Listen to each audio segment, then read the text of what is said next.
Aloha, and we're back with the video series to accompany this book, Jason's Ukulele Book. There it is. You could get it on our website if you wanted to, lahainamusic.com. We're going to be picking it up in section 2 on page 18. We're talking about strumming. So far we've made it all the way through strum 9 in the previous videos, and we're going to demonstrate some more combination techniques today. And also some important concepts about how you don't always have to strum exactly the same as your neighbor. And I wanted to, let's do strum 10 and strum 11 first, and then we'll talk about that other concept a little later on in the video. Okay, strum 10. In the book I labeled this busy because it's an example of a strum that we don't normally use because it sounds very busy, but it's a good stepping off point to get to strum 11, so we'll do strum 10 first. Pluck, ka-chinga, chop, ka-chinga, pluck, ka-chinga, chop, ka-chinga, pluck, ka-chinga, chop, ka-chinga.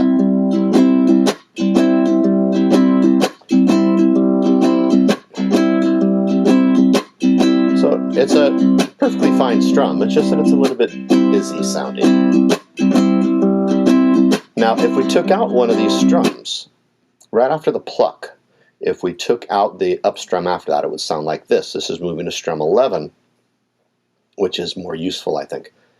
Pluck, down, up, chop, ka-chinga, pluck, down, up, chop, ka-chinga, pluck, down, up, chop, ka-chinga, pluck, down, up, chop, ka-chinga, pluck.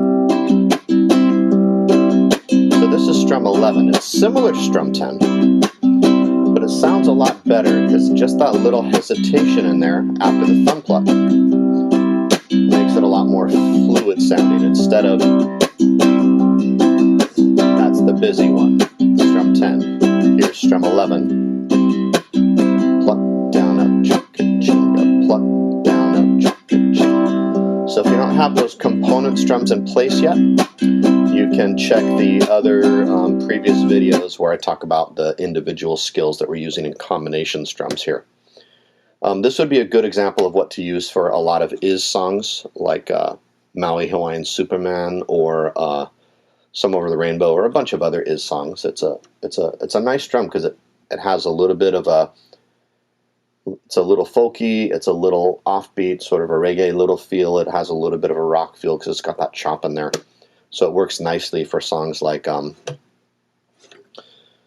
Told is the tale of the mischievous one who fished out on the islands and captured the sun. So pluck, chop, pluck, chop, pluck, chop, pluck, chop. Or in Some Over the Rainbow, somewhere over the rainbow. So it's pluck, chop, pluck, chop. So it's combining some of those techniques from strum 4, strum 5, and strum 6, and that's what makes this strum so interesting, and it's useful in a lot of different songs. But sometimes we informally we can call it the Heavenly Strum too. It's not so it's not like you want to make every song sound like that is the thing, and that's a mistake a lot of people make once they learn this strum. Just like the mistake people make with strum 4 earlier, they learn this strum and like, oh my gosh, this is such a good strum, I'm going to make every song sound like that. But not every song is supposed to sound like that. I mean, you could imagine like Amazing Grace is a good example of a song that doesn't sound like that. You're not going to go like, Amazing Grace, how sweet the sound. It sounds like, hey, where you from? You know, it's like you're in a lounge or something. It's like, no, no, no, no, no. And you also wouldn't make Amazing Grace sound like, Amazing Grace, how sweet the sound. That's not what Amazing Grace is supposed to sound like. I mean, you could do that and stylize it however you like, but I don't think that's a particularly tasteful combination. Okay, so we've made it through the bottom of page 18. Now before we go on to page 19, which are strums that are specific to Hawaiian songs, which you'll put in a different video probably, the next one probably, I want to talk a little bit about what to do with strums when somebody else is already strumming a strum next to you. So let's say that the person next to you is already playing strum 3. For the sake of simplicity, we're going to stick with this chord pattern, which is a really simple pattern for the key of C, a 1-6 minor 4-5. So you've got C, then you've got A minor, and F, and G7. Now, if somebody else is already doing this next to me, and I'm going to simulate that by bringing up a little program here called Voice Memo. It looks like well, it looks like that little seismograph thing there, the blue and red next to where my thumb is. Voice Memo. And when you open it up, you can record different things if you wanted to. So if you press the red button, you'd start a recording, and this is what I'm going to play back a recording of what I already made, so I'm not going to record it in front of you because that would be boring. So I'm going to play 90 seconds of strum 3, for example, as if there's another ukulele player playing this. So this will be going in the background. And now what could I do at the same time with some of these other strums? I could do the same thing, but now I didn't really add anything. It's just another uke player. You could put 50 of us doing the same thing. It's not any more interesting.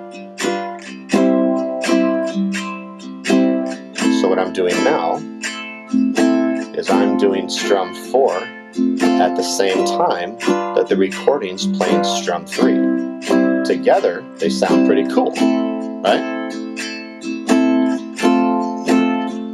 That's not the only thing I could do. I could do this.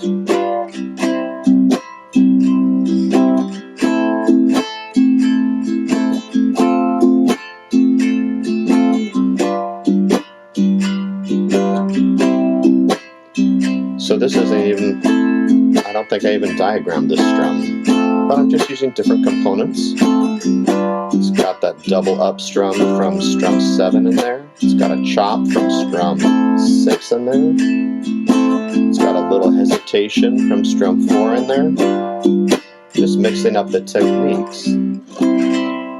So together with strum 3, all of a sudden we made it sound better. But it's not just what I just played on the uke here that makes it sound good. It's the faithful other ukulele player, represented by this, that makes it sound good. So it's not just one person, it's the two people working together, and that's what makes it good. What if I had a different strum? Let's do strum 4. Let's say somebody else next to me is playing strum 4, and maybe we're in one of those scenarios where, like the guy next to you, it seems like he only knows one strum, and it's strum 4. So let's simulate that.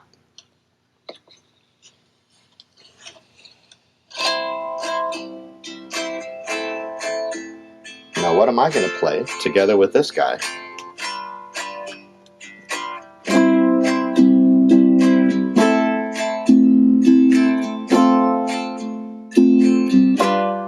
So I'm playing something different, but it's together with them. I'm just going down, up, up, up, down, up, up, up, down. On its own, this wouldn't carry a song, but it's interesting because it's timed to make up the accents of the other one. I could also go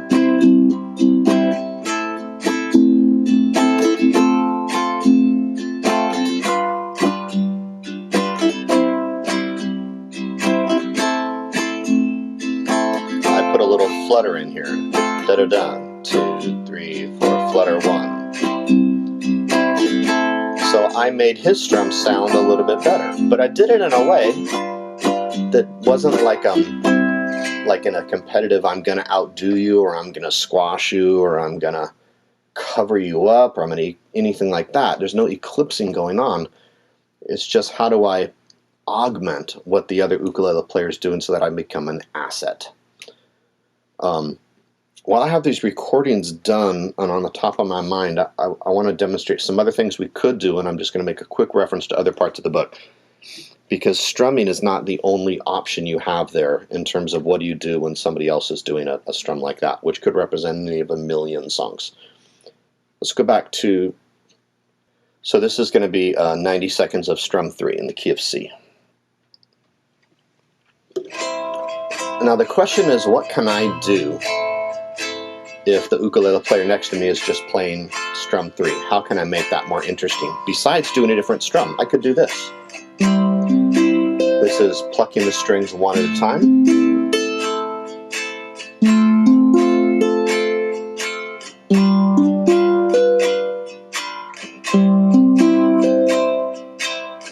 Doesn't have to be fancy. This is not enough to sustain the song, but together with what the other ukulele player is playing,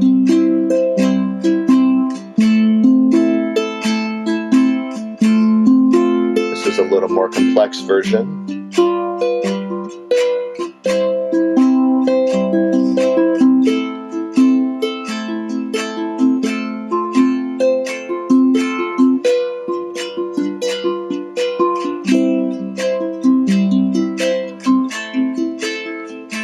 I can make it a little more interesting, but I don't want to make it so fancy that I take the song away. Because I could, and you could too, and plus I missed a chord change there. And you don't want to make it so fancy that you take away the song. This is almost too much. So in the beginning, when I was just going like this, the surprisingly simple thing sounded, I think, really nice. And it didn't need to be too complex. And then I did, and that was maybe okay. But if I start doing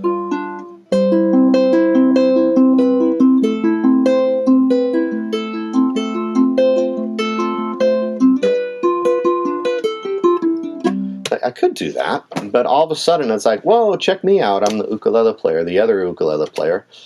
And it's now pulling away from the song. What we want to do is we want to be an enhancement to whatever song's going on, an asset. Somebody would say, wow, invite Jason back, because boy, that was really fun having him here, man. Everything sounded better when he was here. Instead of, wow, everything sounded like Jason showing off on a ukulele or something. That's not what you want to do. I think that's the wrong approach to it anyway. You won't get invited back as much. That certainly is true.